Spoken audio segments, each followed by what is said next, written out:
Hello everyone, welcome to my channel. मैं आपकी Hindi teacher Saroj मान। आज बच्चों हम पढ़ेंगे चैप्टर 3 ईश्वर कहाँ है। चैप्टर का नाम है ईश्वर कहाँ है।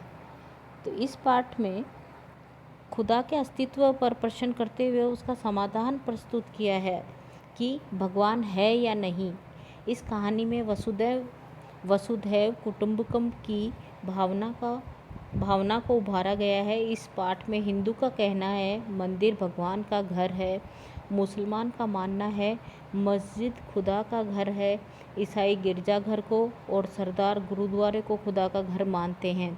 लेकिन ये सभी उपासना घर है जो मानव द्वारा निर्मित है। मानव द्वारा निर्मित यानी मानव के द्वारा बनाए गए हैं।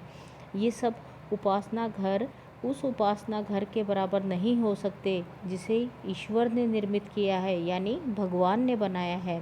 वह उपासना घर है यह दुनिया। मतलब वह उपासना घर कौन सी है? दुनिया। खुदा चाहता है कि सब लोग इसे अपना घर समझें और इसमें मिलजुल कर रहें।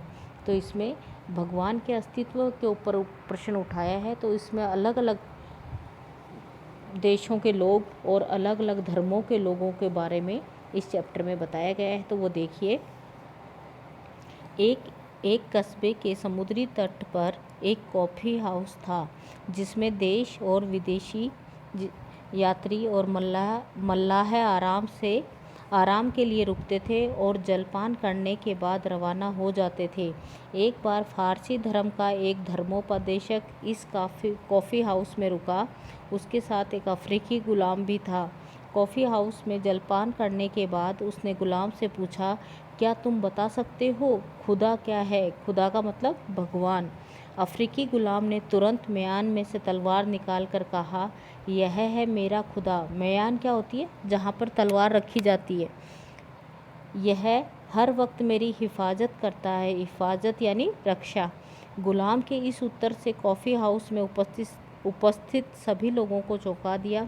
उनमें से एक ब्राह्मण ने कहा, केवल ब्रह्म ही सच्चा ईश्वर है। एक यहूदी ने दावा किया, यहूदियों का खुदा ही सच्चा खुदा है। एक कैथोलिक ईसाई ने जोर देकर कहा, एक इंसान गिरजे में ही खुदा को देख सकता है। उसका प्रतिवाद करते हुए एक प्रोटेस्टेंट ईसाई ने कहा, जो लोग खुदा को गॉस्पेल के अनुसार मानते हैं वे ही क़यामत के दिन तक बख्शे जाएंगे। एक तुर्क ने कहा, शरीयत के अनुसार कोई बुत खुदा नहीं हो सकता। खुदा एक ऐसी ताकत है जिसे सिर्फ महसूस किया जा सकता है। तुर्क ने क्या कहा कि खुदा एक ऐसी ताकत है जिसे सिर्फ महसूस किया जा सकता है। मतलब यह है कि हर व्यक्ति ने अपने अपने विश्वास के अनुसार कहना शुरू कर दिया। चीन के प्रसिद्ध दार्शनिक कन्फ्यूशियस का एक शिष्य कॉफ़ी हाउस के एक कोने में बैठा सबकी बातें चुपचाप सुन रहा था। जब लोगों की दृष्टि उस पर पड़ी तो सबने उससे प्रार्थना की कि वह इस विषय पर अपने विचार बताए। चीनी नागरिक ने अपनी आंखें बंद की और कुछ सोचने लगा। फिर आंखें खोलकर अपने हाथों को आस्तीनों से बाहर निकालते हुए उसने सबको समझाया, बंधुओं, मुझे तो ऐसा लगता है कि हर आदमी का अपना एक विश्वास होता है और यह ज़रूरी नहीं कि एक का विश्वास दूसरे के विश्वास से मेल खाता हो। अगर आप ध्यान से सुने तो मैं आपको एक छोटी सी कहानी सुनाऊंगा जो शायद इस विषय पर कुछ प्रकाश डाल सके। मैं चीन से वो कहानी सुनाने लगता है। तो देखो, मैं चीन से इंग्लैंड के एक जहाज़ में सवार हुआ था। जहाज़ दुनिया का चक्कर काट कर आया था। हमें कुछ साफ़ और ताज़े पानी की ज़रूरत थी, इसलिए हमारा जहाज़ सुमात्रा के समुद्र तट पर कुछ देर रुका था। कुछ यात्री जहाज़ से उतरकर समुद्र के किनारे नारियल के पेड़ों के साए में आकर लेट गए। जहाज़ के यात्री एक ही देश के नागरिक नहीं थे बल्कि विभिन्न देशों से संबंध रखते थे, जिनकी भाषाएं, धर्म और संस्कृति सब अलग थी। जैसे ही हम नारियल के पेड़ों के नीचे आराम से लेटे, एक अंधा आदमी हमारे पास आया। बाद में हमें मालूम हुआ कि यह आदमी अंधा क्यों हो गया है। दरअसल वह आदमी यह जानना चाहता था कि सूरज की रोशनी क्या है। इसके लिए वह घंटों सूरज की ओर देखता रहा। फलस्वरूप वह अपनी आँखों से हमेशा के लिए हाथ धो बैठा। तब उसने अपने मन में कहा, सूरज की रोशनी कोई द्रव नहीं है, क्योंकि अगर वह द्रव होती तो इसे एक बर्तन से दूसरे बर्तन में उंडेला जा सकता था। नहीं, यह आग है। अगर यह आग होती तो समुद्र के पानी से बुझ जाती। नहीं, यह कोई ठोस है जिसको छुआ जा सके या किसी बर्तन में बंद किया जा सके। इसलिए यह न द्रव है, न आग है और न ही कोई ठोस है, अर्थात यह कुछ भी नहीं है। उस अंधे आदमी के साथ एक गुलाम भी था, जिसने उसे नारियल के पेड़ों की छाया में बिठाकर एक नारियल तोड़ा, उसकी बारीकी रेशों की एक बत्ती बनाई और फिर उसे नारियल के तेल में भिगोया। जब वह यह सब कुछ कर रहा था तो अंधे आदमी ने गुलाम से पूछा, तुम यह बताओ कि क्या मेरा यह विश्वास ठीक नहीं है कि सूरज कोई चीज़ नहीं है? क्या तुम नहीं देखते कि यहाँ कितना अंधेरा है? फिर भी लोग कहते हैं कि सूरज नाम की कोई चीज़ इस दुनिया में है। अगर सूरज कोई चीज़ है तो वह क्या है?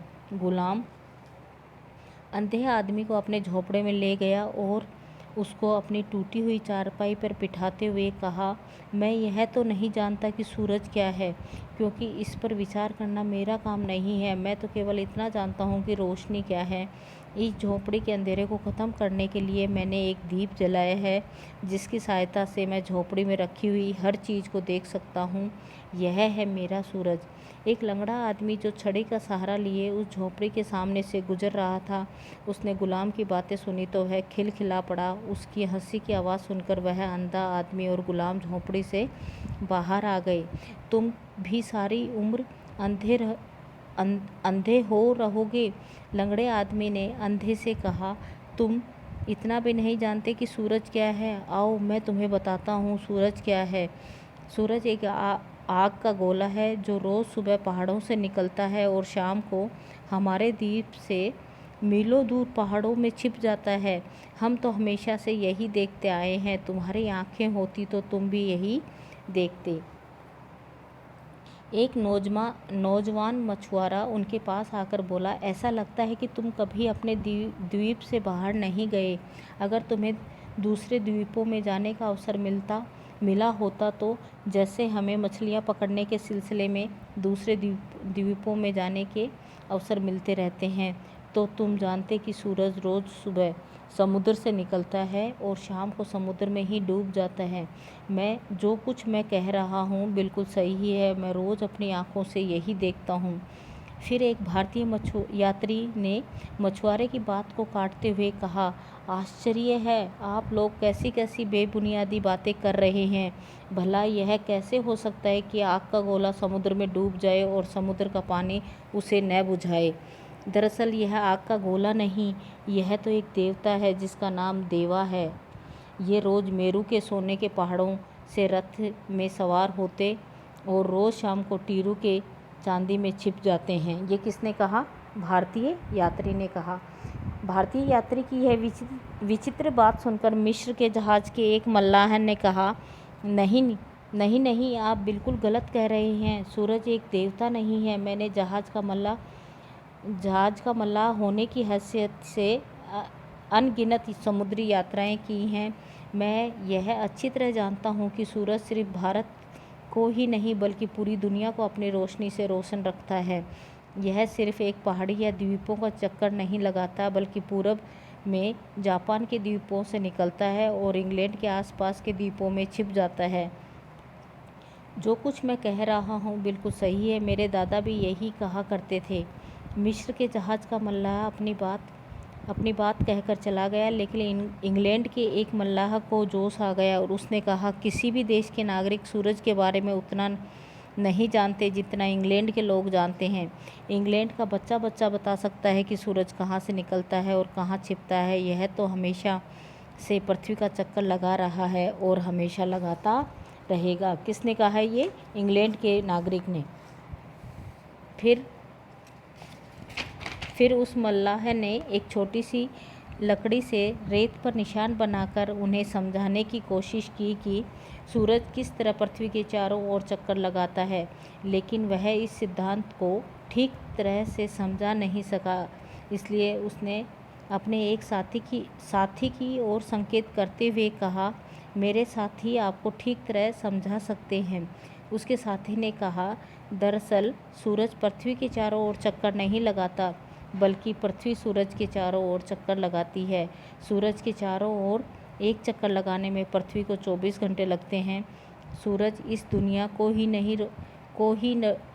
ही रोशनी नहीं देता, बल्कि चांद सितारों को भी अपनी रोशनी से रोशन रखता है। चीनी नागरिक ने अपनी बात जारी रखते हुए कहा, जिस तरह हम सूरज के बारे में गलत सोचते आए हैं, बिल्कुल उसी तरह लोग खुदा को भी ठीक तरह से समझ नहीं पाए हैं। लोग धार्मिक मामलों पर संकुचित दृष्टि से विचार करते हैं और धर्म की बातों पर सांप्रदायिक झगड़े करने से भी पीछे नहीं हटते। हर आदमी चाहता है कि उसका खुदा हो। हर धर्म उसे अपने उपासना गृह में बंद करना चाहता है। उपासना गृह यानी मंदिर जो होते हैं उसके लिए वो आया है। सभी धर्मों के उपासना गृह बहुत छोटे हैं। खुदा इतना बड़ा है कि उसे किसी भी उपासना गृह में बंद नहीं किया जा सकता। यानी कि भगवान इतना बड़ा है कि उसे किसी भी मंदिर में हम बंद करके नहीं रख सकते। हिंदू कहते हैं मंदिर भगवान का घर है, मुसलमान कहते हैं मस्जिद खुदा का घर है, ईसाई गिरजे को खुदा का घर मानते हैं। क्या ये सब उपासना घर उस उपासना ग्रह के बराबर हो सकते हैं जो खुदा ने हम सबके लिए बनाया है? वह उपासना ग्रह यह दुनिया है। यह दुनिया खुदा ने इसलिए बनाई है कि सब लोग इसे अपना मिला जुला घर समझें और इसमें मिलजुल कर रहें, एक दूसरे से प्यार और मोहब्बत करना सीखें। हमें दूसरे धर्मों को अपने धर्म से नीचा नहीं समझना चाहिए। दूसरे धर्मों की आलोचना करने से ही मनुष्य में सांप्रदायिक भावनाएं जागती हैं। इसलिए परम धर्म है कि हमें अपने धर्म के साथ सब धर्मों का आदर करना सीखें, क्योंकि सभी धर्म इंसान को इंसान से प्रेम करना सिखाते हैं, घृणा करना नहीं सिखाते। चीनी नागरिक की बात सुनकर कॉफ़ी हाउस में उपस्थित सब लोग जो खुदा क्या है विषय पर बहस कर रहे थे खामोश हो गए, और फिर उनमें इस बात पर झगड़ा नहीं हुआ कि किसका विश्वास सही है और किसका गलत है। इस पाठ में बच्चों बताया गया है कि आप अपने सभी धर्मों के लोग एक होते हैं और कि हमें किसी भी प्रकार से कोई भी धर्म के लोगों के साथ किसी भी प्रकार से कोई भेदभाव नहीं करना चाहिए। तो बच्चों ये नीचे कुछ कठिन शब्द हैं, आप इनको अच्छे से रीड करना। और थैंक यू एवरीवन।